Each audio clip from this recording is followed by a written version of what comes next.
força e coragem. Eu nasci num lar de mulheres fortes. Nasci num lar de mulheres que realizavam planos, muitas vezes sem nada nas mãos.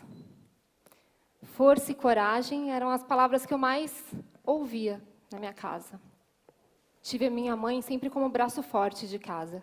Empreendedora, guerreira, uma mulher cheia de fé na vida, e nunca achava que era impossível as coisas que a gente queria. Então, quando eu falava para ela, mãe, queria tanto aquele tênis, que toda hora está passando na propaganda, ela falava, nossa, muito legal também, achei ele tão bonito, vamos pensar o que você pode fazer, o que a gente pode fazer juntas para comprar ele? E aí lá ia a gente pensar em o que a gente ia vender, o que a gente ia fazer, o que a gente ia criar. A ideia era criar, inventar, fazer acontecer. Eu lembro que um dos desafios maiores que eu tive na adolescência foi ao show do Hollywood Rock. Eu queria conhecer a banda Extreme e Skid Row. Eu falei, mãe, quero conhecer o Sebastian Bach, quero conhecer o Nuno do Extreme. E ela falou, nossa, vai ser demais isso, vamos pensar, o que a gente vai fazer? Qual o seu plano? O que você tem nas mãos? Essas eram as perguntas que eu mais tinha no meu dia a dia. E foi aí que eu comecei a empreender. Aos 12 anos, eu já vendia com a minha mãe bolos na escola, tortas, lingerie, vasilhame de plástico. E aos 12 anos, eu hoje formada em consumo, em marketing, aos 12 anos eu já conhecia o poder de consumo da minha vizinhança. Já sabia o target, já sabia o que eu podia vender para cada uma e já tinha minhas clientes fiéis. Aliás, Dona Toninha, Dona Maria, Dona Conceição, obrigada. Essas foram as mulheres mais fiéis, as clientes mais cúmplices que eu tive. Foram elas as vizinhas que mais compravam os meus sonhos, os meus planos. Eu batia lá, Dona Toninha, a gente fez bolo de chocolate. A senhora quer comprar? Claro, minha filha. Não, entra aí, vou comprar. Elas eram as cúmplices, e quando a gente tem cúmplices, a gente tem tudo na vida. As pessoas que acreditam nos nossos planos. Mas, acima de tudo, a gente precisa acreditar. Então, acreditar foi a palavra que sempre me levou além. Eu sempre sonhei em ser jornalista. E quando eu falava, muitas pessoas que conheciam a nossa realidade riam. Mas eu sabia que tudo era possível. Minha mãe me ensinou que eu conseguiria realizar com o que eu tivesse nas mãos, mesmo que eu tivesse muito pouco. Eu queria ser jornalista. Eu queria escrever histórias de mulheres e de mulheres que faziam parte da minha vida, que eu muitas vezes não via. Não via histórias delas. Eu as via vencedoras, mas nas capas de revistas, as histórias de mulheres vencedoras que eu via nas revistas, não eram elas. E eu queria contar aquelas histórias. E aí eu pergunto para vocês, lá fora, as crianças empreendem desde pequenas, né? Lá fora as crianças colocam uma banca de venda na porta de casa, vendem limonada, empreendem, aprendem a lidar com o não, aprendem a lidar com o dinheiro, aprendem a lidar com a criatividade, a inventar. E as meninas da periferia que a gente conhece? Essas meninas são incentivadas? Essas meninas são incentivadas a criar com o que elas têm nas mãos? Essas meninas são incentivadas a criar sem ter nada nas mãos? A gente tem muitas pesquisas e eu me especializei em marketing de consumo de mulheres. Tem muita pesquisa que mostra a realidade das meninas, as meninas da periferia.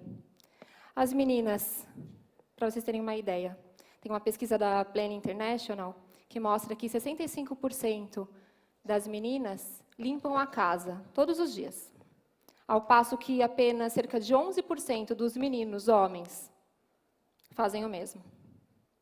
Isso porque a gente já tem uma sociedade que insiste em dizer que a menina tem que limpar a casa, que é a responsabilidade da menina. Está errado. E é urgente a gente entender isso. As nossas meninas estão sendo tolhidas. tolhidas por não ter nada nas mãos, tolhidas por serem da periferia, tolhidas por terem que lidar com um trabalho pesado. Estão sendo incapacitadas de sonhar. Essas pesquisas mostram também que elas sofrem violência e desigualdade de gênero a todo momento, em todo instante. Eu precisava fazer alguma coisa com isso, com esses estudos, com essas pesquisas. Afinal, eu sou uma menina de comunidade, de periferia. E eu cheguei em espaços que eu sabia que eram meus por direito. E muitas vezes fui teimosa. Muitas vezes eu entrava no espaço porque eu acreditava, eu ouvia o som da minha mãe falando: o que você quer fazer? O que você tem na mão? Vamos fazer, vamos acontecer. E eu dava os meus passos, um a um, porque eu acreditava. E eu queria fazer isso com outras meninas. Afinal, eu me formei, jornalista, trabalhei em grandes empresas, consegui o meu espaço, ao sol. Eu não podia deixar de olhar para trás, de saber de onde eu vim. Então, eu resolvi sair do mundo de globais, de empresas, e resolvi criar o meu plano, o Plano Feminino. Um projeto que dá representatividade e conta histórias de mulheres comuns, que inspiram. Então, no Plano Feminino, eu podia contar histórias das mulheres anônimas, que não estavam em capas de revistas. No Plano Feminino, eu podia contar a história da Dona Sofia, a história da Dona Maria, e de muitas outras que eu vim conhecendo na minha trajetória. Mas a prioridade era a representatividade, diversidade. Sobretudo, não a alienação. No Plano Feminino, eu não queria falar para as mulheres que elas tinham que tomar 10 litros de azeite por dia para ficar com a barriga sequinha. Nem que elas tinham que ter o cabelo XPTO para serem as mais bonitas. Nem que o look do dia tinha que ser da marca. Não. No Plano Feminino, a gente conta histórias de mulheres reais. Eu pesquisei durante 6 anos o consumo de informação de mulheres na internet.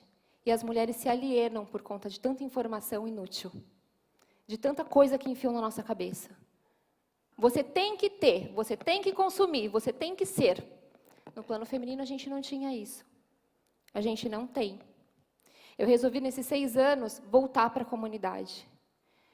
Eu resolvi que, além de criar propostas para marcas que quisessem falar com a mulher de uma forma mais honesta, que trouxessem representatividade para a publicidade, eu deveria voltar de onde eu vim e conversar com as meninas que eu fui um dia. Falar para elas: gente, eu conheço o caminho, vamos lá, vamos ocupar esses espaços. Me incomodava ainda estar agora na ilha de Manhattan, que eu considero onde eu mais trabalho, que é na Vila Olímpia, estar ali e não ver nenhuma mulher da minha cor, nenhuma mulher da minha raça, nas mesas de reuniões, nos lugares que eu estava. Então, eu voltei para conversar com essas meninas. Mas antes disso, antes de voltar, eu não seria nada se eu não tivesse mais cúmplices.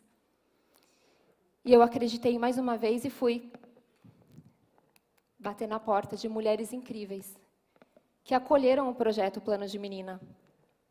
Uma delas, a consuleza da França. Gente, uma menina de periferia,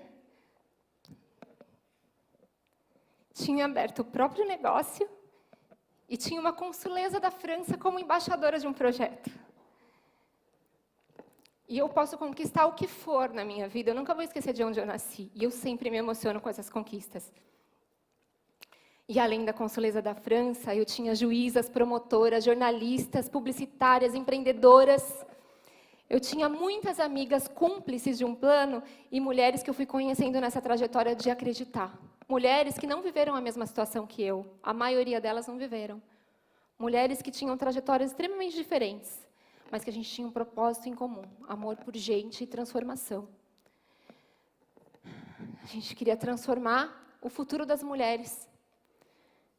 E essas meninas, quando a gente chegou juntas na comunidade e fez pesquisas, conversas, workshops, elas não tinham planos. A gente fazia perguntas, algumas perguntas em tom de brincadeira. E aí, qual é o seu plano? Elas não conversavam. Eu voltava para casa bem triste, assim. Às vezes até chorava, porque eu queria que elas contassem dos planos e elas não falavam. 6 meses depois do projeto, com aulas de autoestima, empreendedorismo, jornalismo, política, direitos, jornalismo, essas meninas têm muitos planos. E se vocês perguntarem para qualquer uma delas, e muitas estão aqui hoje, vocês vão ouvir que elas querem voar e que elas vão ocupar os espaços que são delas por direito. E elas vão estar ali, com planos realizados. Tem pesquisas que mostram que o efeito de uma garota empoderada para um país é de bilhões no PIB. Outras pesquisas mostram também que essas meninas são responsáveis pela transformação do mundo. Eu acredito, e a gente está junto fazendo essa transformação e crescendo. Nós, mentoras, e elas. Ter um plano é o primeiro passo para se ter protagonismo na vida. Quando a gente tem um plano, a gente começa a avançar em direção a ele. E as meninas do plano de menina têm muitos planos. Elas vão alcançar o protagonismo delas. Eu tenho certeza disso. Elas já estão fazendo isso. Mas existem muitas outras meninas. A gente precisa alcançar mais meninas. Eu não quero só mudar a publicidade. Eu não quero só trazer representatividade para as campanhas e para as marcas ganharem mais dinheiro. Isso é só parte do meu trabalho. Eu quero fazer mais. E eu quero desafiar vocês aqui. Cada um de vocês. Pensem em uma menina que vocês conhecem. Pensem o que vocês podem fazer por essas meninas.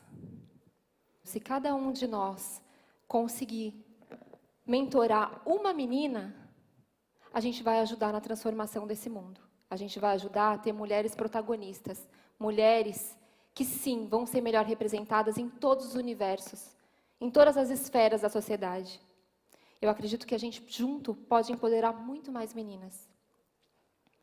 Eu acredito, hoje eu estou aqui, sou prova viva disso, e tenho certeza que o plano de uma menina pode mudar o mundo. Obrigada.